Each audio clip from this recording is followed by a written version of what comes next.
Bonjour, ici Sébastien Ricard. Alors, je vous souhaite la bienvenue sur le tapis rose de Catherine à l'Impérial. Aujourd'hui, le tapis rose sur le tapis rouge.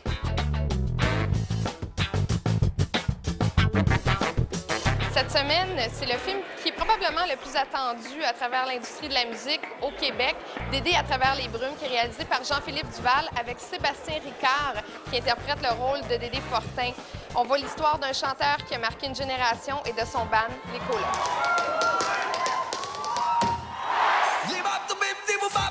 Vous êtes conscient qu'on vous attendait quand même avec une brique et un fanal. Vous touchez... un clou, puis...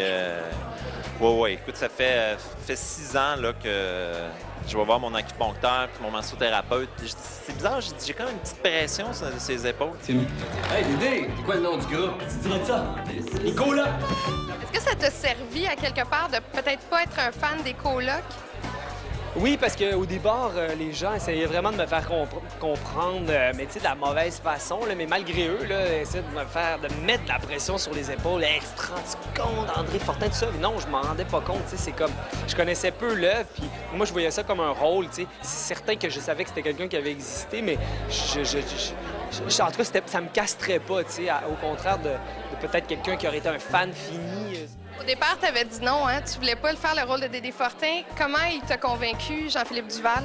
Moi, j'étais effrayé à l'idée d'embarquer dans un truc, tu sais, bâclé, un peu opportuniste, poche, tu sais, qui fait juste un film pour faire la passe sur un sujet délicat. Puis c'est sûr que la fin, tu sais, c'est une belle histoire en soi, mais c'est qui la fait, qui la traite, qui la raconte, ça m'importait beaucoup. Mais là, j'étais, après cette rencontre-là, absolument convaincu que c'était l'homme de la situation, tu sais. Comment on fait pour aimer la même femme toute sa vie? Est-ce que vous l'avez rencontrée, Nicole Bélanger? Oui, je l'ai rencontrée. Elle m'a accueillie chez elle.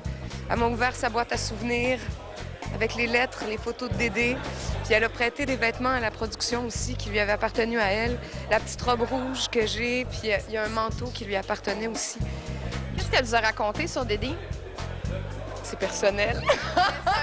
Elle m'a parlé de comment elle avait vécu de l'intérieur. Puis moi, j'ai voulu en fait la défendre. Il y a quelque chose de délicat dans votre rôle, c'est que vous jouez quelqu'un qui est encore vivant. Oui, exact. Ça met une pression supplémentaire, non? Oui, on se sent responsable comme acteur quand on a joué quelqu'un qui existe pour vrai, quelqu'un qui est encore présent dans le parcours de la musique maintenant. J'ai eu le rôle comme 12 jours avant la première journée de tournage. Donc, j'avais comme 12 jours pour apprendre 7 chansons en français, 7 chansons sur la guitare parce que moi, je suis pas guitariste. Maintenant, je joue de la guitare, mais avant, non. Et en plus, j'ai dois apprendre la langue française un peu. Moi, la difficulté, elle était plus que je débarquais de Bruxelles et que donc j'avais aucune référence sur les Colocs. Ni leur musique, ni leur parcours, je dirais leur engagement politique, enfin en tout cas celui de Dédé Fortin. Il y a beaucoup d'alcool dans le film, beaucoup de drogue autour dans les membres qui entourent Dédé Fortin. Lui, on le voit très peu consommer. Je me demande pourquoi. Et parce que c'est ce qu'on m'a dit, qu'André n'était pas quelqu'un qui prenait de l'alcool et de la drogue. Il en prenait un peu comme ça, là, comme tout le monde. Ce que j'ai découvert en faisant ce film-là, c'est qu'André était quelqu'un de très travaillant, d'assez sérieux, malgré ses côtés très enjoués. Sérieux dans le sens discipliné.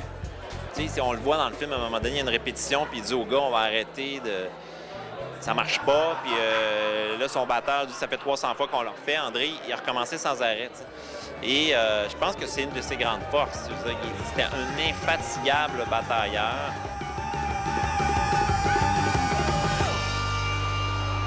Pour ce qui est du film Dédé à travers les brumes, j'ai trouvé que c'était complètement juste, qu'on s'était pas trompé, on n'est pas tombé dans le piège de la caricature. C'est un film qui est touchant. Sur ça, je vous souhaite bon cinéma. C'est dur, hein, parce que je suis très petit. Oui, oui. Je peux pas faire ça.